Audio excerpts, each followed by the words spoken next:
All right, let's move on to tomato sauce. Again, these are things that you would think are relatively simple, but again, the difference between a home cook and a professional chef is okay to, oh my God, how did you make that? Why is that so flavorful? Why did you do it really well? And the difference generally is the method.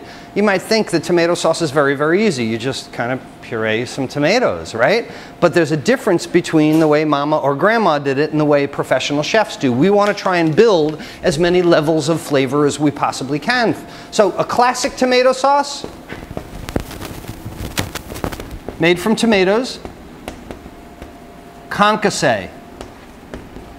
You're not supposed to crunch on seeds in a tomato sauce. That's why concasse is so important, this blanching of tomatoes in hot water to remove the skin, cut them open, take the seeds out. So we make tomato sauce with only the flesh of it. It's made from tomatoes, vegetables,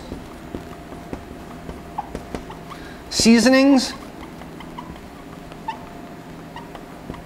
and for a real classic tomato sauce, at the very end, we would throw in another bone or a ham hock. We would restock it in some regard. But in a traditional preparation of tomato sauce, rather than dropping that bone in at the end and using the tomato, if you will, as a stock and flavoring it that way, very often for a non-vegetarian sauce, we start with some kind of saute with fat. So if you take a bunch of tomatoes and puree them and just let them simmer, you've got the flavor of tomatoes, basically.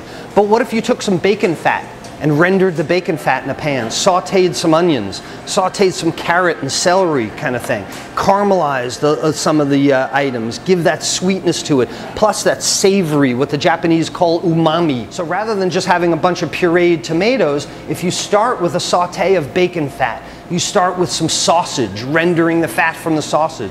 You start with simply salt pork, which I think we have in here, which we'll do today. Now you've got that oil, the flavor of the meat. You saute the onions, you've got onion flavored fat. You put some carrots in there, now you have carrot flavored onion fat and fat flavored carrot onion. You put some celery in there, you got celery flavored onion, carrot, fat flavored onion, celery, carrot, carrot, fat, onion. You know, one at a time. You start to build one flavor on the other, rather than just dumping a whole bunch of tomatoes in there. What happens when you puree carrots, celery, and onion? Further thickens your sauce. Carrots are kind of starchy, celery's kind of stringy, onions have a lot of sugar in it. So now we're using natural thickeners for tomato sauce. Here's where your tomato sauce takes on multi-levels of flavor rather than just tasting like tomato, because you've got carrot in there, you've got onion, oh, garlic. Why not put a bunch of garlic in there? How about roasting the garlic first in the oven? Something, making it kind of sweet and brown, then putting it in there and pureeing it. You see what I mean by levels of flavor?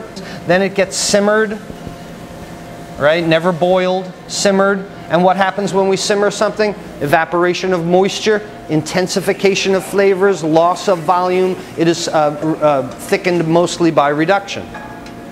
Got it?